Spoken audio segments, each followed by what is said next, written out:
The US consumer seems to be failing according to big corporate America. Yet the US government is telling us pretty much the exact opposite.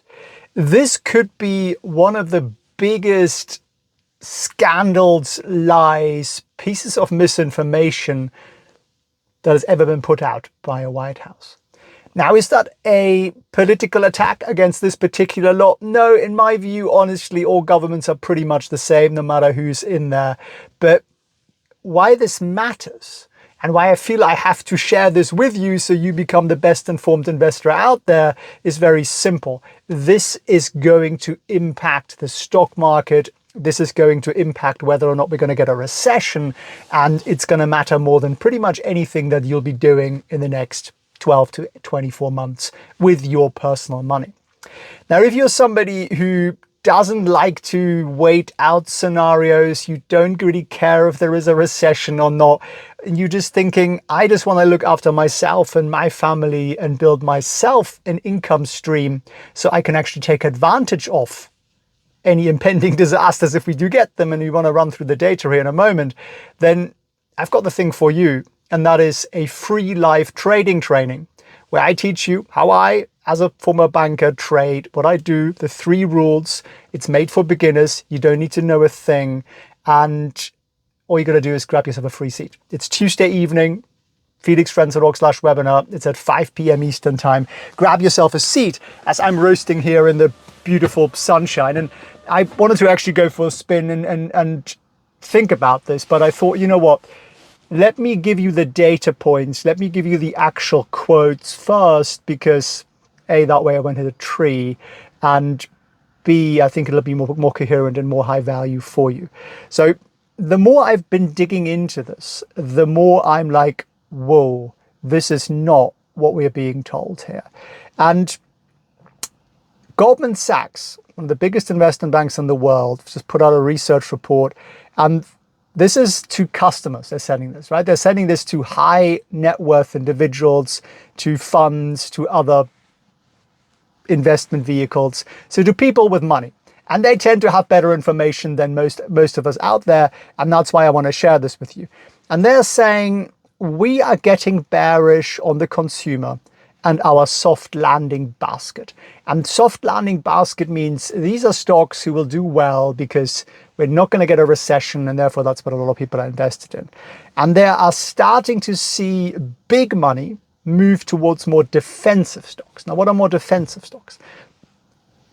In a booming economy, you and I go out and we buy a shiny new car, we buy a new phone, and we buy a new fridge, and we buy all the things we don't really need, but we feel like buying them because it makes us feel better.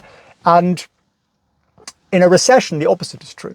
You only buy the things that you actually really, really need, and you no longer buy that new vehicle. You no longer buy that new phone. You put those things off. So the things that you can put off are called discretionary. The things that you have to buy are called staples. And in a recession, staples do very well. Not the physical staple, but things you can't live without. And that's an interesting way to look at it. Now,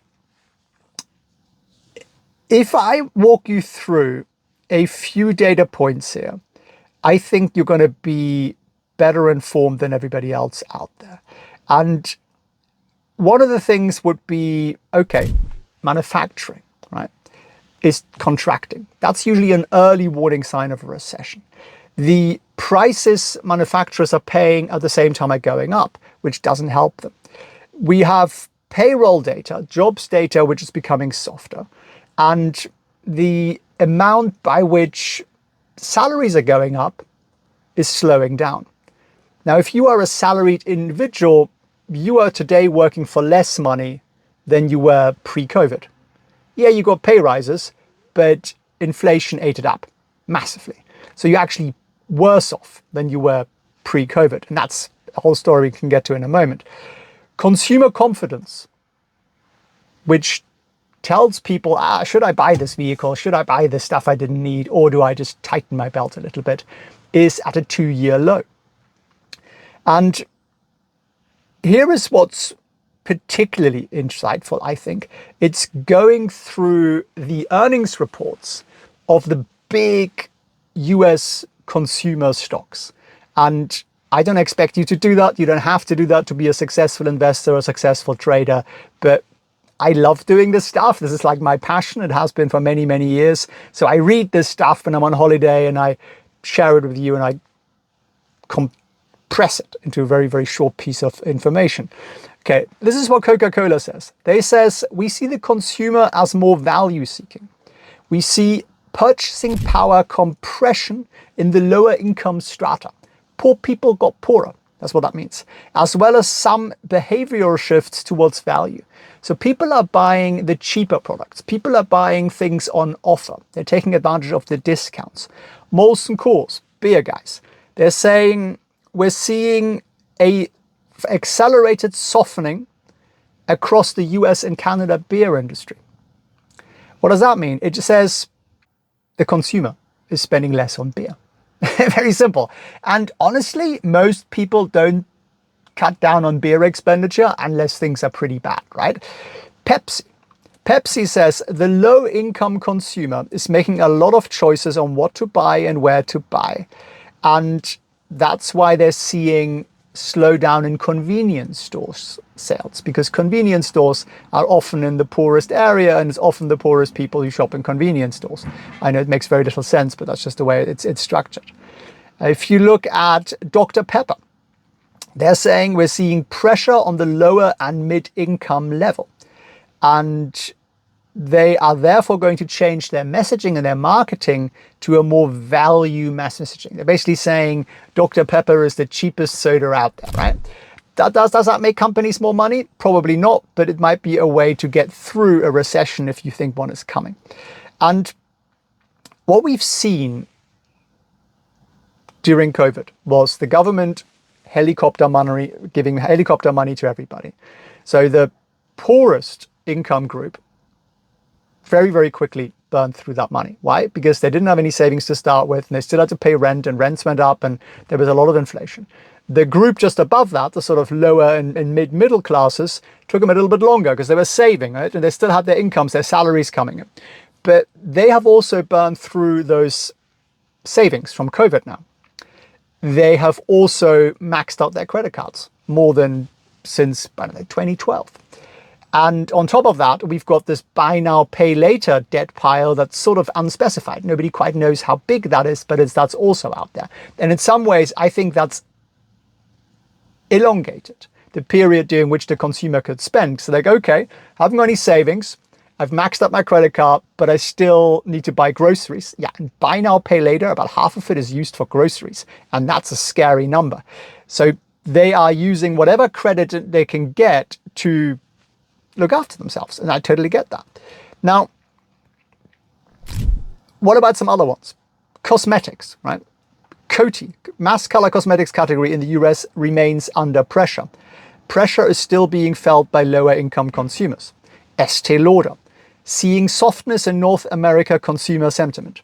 Kimberly-Clark, middle to lower income households appear to be under greater pressure. And it goes on and on and on. Grocery outlets saying grocery outlets customer base is shopping more frequently with smaller baskets, which means they've got less money, less savings, pointing to traffic gains partially offset by decline in ticket on the back of fewer items. So they're being more cautious.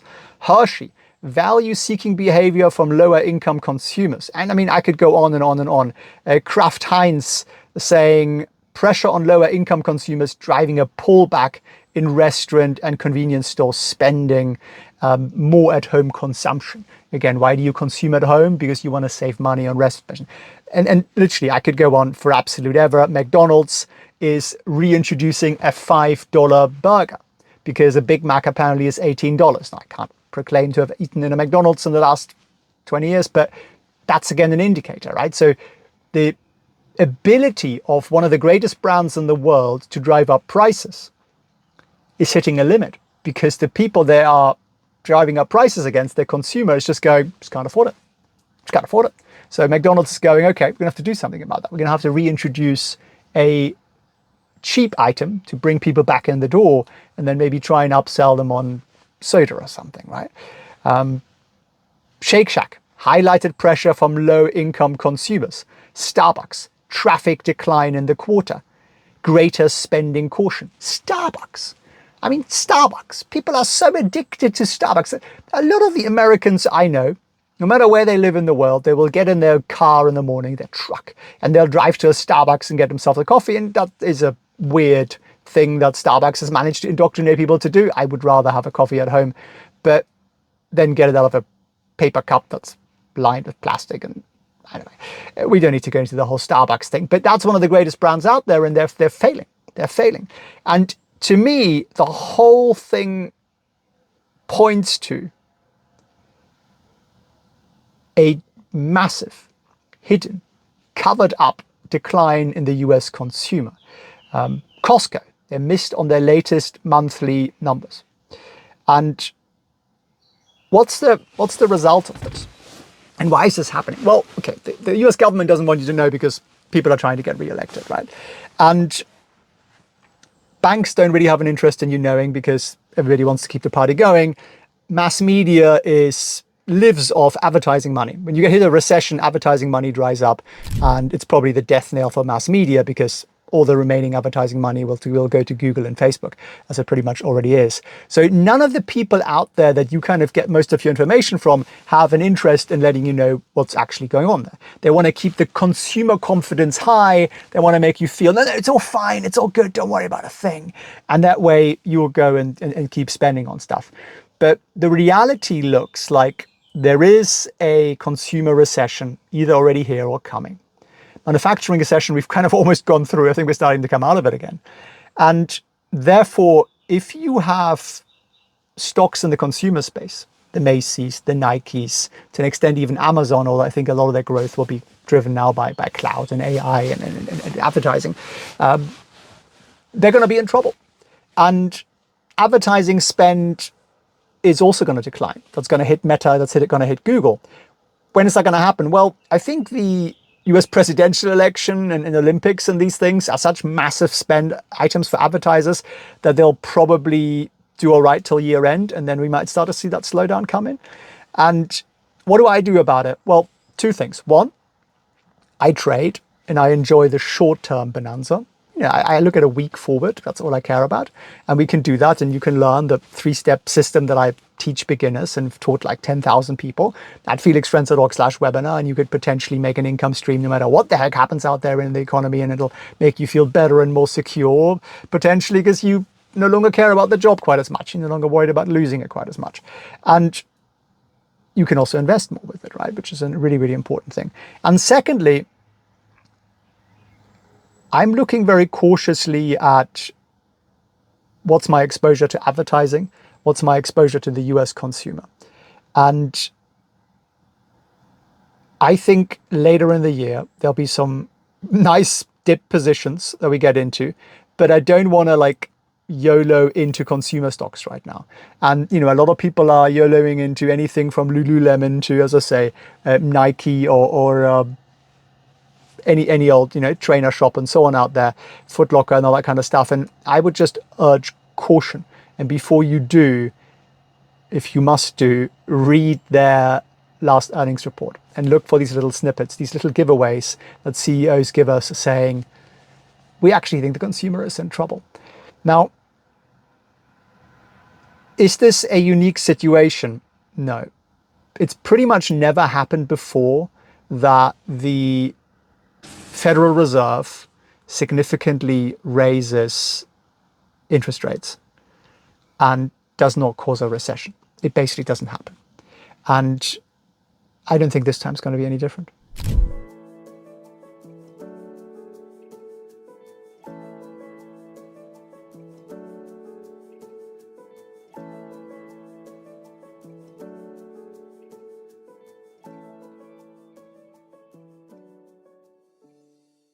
Felix, before you do anything today,